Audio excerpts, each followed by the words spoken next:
Teams of nurses, welcome to episodes 2 of 365 days series. So let's study with me. আজকে আলোচনা করব pulmonary এম্বলিজমের diagnostic criteria সম্বন্ধে এবং nursing intervention সম্বন্ধে। Diagnostic ক্রাইটেরিয়ার মধ্যে যেটা আমি করে থাকবো সেটা হচ্ছে এবিজি অ্যানালাইসিস। এবিজি অ্যানালাইসিস করলে আমি দেখতে পাবো এই ধরনের পেশেন্টদের কিন্তু রেসপিরেটরি অ্যালকালোসিস হচ্ছে বিকজ অফ হাইপক্সিমিয়া। বডি কী করবে, সেটাকে কম্পেনসেট করার জন্য চেষ্টা করবে এবং হাইপার ভেন্টিলেট করবে, যার জন্য হাইপোক্যাপনিয়া দেখতে পাওয়া যাবে, যে জন্য আমরা এবিজি রিপোর্টে কিন্তু রেসপিরেটরি অ্যালকালোসিস দেখতে পাবো। এছাড়া ডি ডাইমার যদি করা হয় সেক্ষেত্রে ডি ডাইমার পজিটিভ আসবে, কারণ এখানে থ্রম্বাস ব্রেকডাউন হয়েছে যেটা বডিতে বা ব্লাডে রিলিজ হয়েছে, যার জন্য ডি ডাইমার এলিভেটেড হয়েছে। এছাড়া যে সমস্ত কার্ডিয়াক বায়োমার্কারগুলো আছে লাইক ট্রোপোনিন এলিভেটেড থাকবে, বিএনপি এলিভেটেড থাকবে।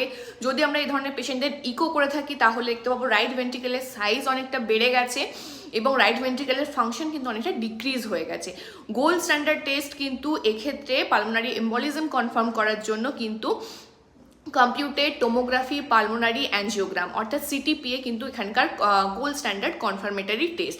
এছাড়া যদি এই ধরনের পেশেন্টদের আমরা এক্সরে করে থাকি তাহলে আমরা 3টে সাইন দেখতে পাবো, যেটা হচ্ছে হাম্পটন হাম সাইন এবং enlargement of the pulmonary artery দেখতে পাবো, এবং নাম্বার 3 যেটা সেটা হচ্ছে ওয়েস্টার্ন মার্ক সাইন দেখতে পাবো। ওয়েস্টার্ন মার্ক সাইনটা কি না, এক্ষেত্রে দেখতে পাবো যে সমস্ত রাইট সাইডে যে সমস্ত ভেসেলসগুলো আছে সেগুলো কিন্তু ডিফিউজ হয়ে গেছে রাদার দ্যান লেফট সাইডের ভেসেলস, মানে আমরা রাইট সাইডের ভেসেলসগুলোকে দেখতে পাবো না। তো এটাই হচ্ছে ওয়েস্টার্ন মার্ক সাইন।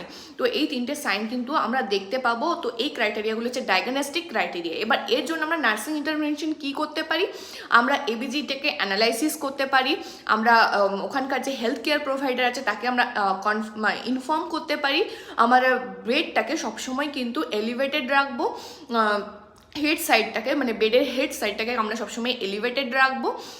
এছাড়া আমরা এবিজি অ্যানালাইসিস করতে পারি, ডক্টরের প্রেসক্রাইব অনুযায়ী আমি হেপারিন দিতে পারি। এগুলো হচ্ছে কিনা নার্সিং ইন্টারভেনশন। আরও কিছু তো নার্সিং ইন্টারভেনশন তোমরা মনে থাকলে অবশ্যই কমেন্ট সেকশন লিখে জানাতে ভুলবে না। তো এতক্ষণের জন্য টাটা, বাই বাই, ভালো থেকো।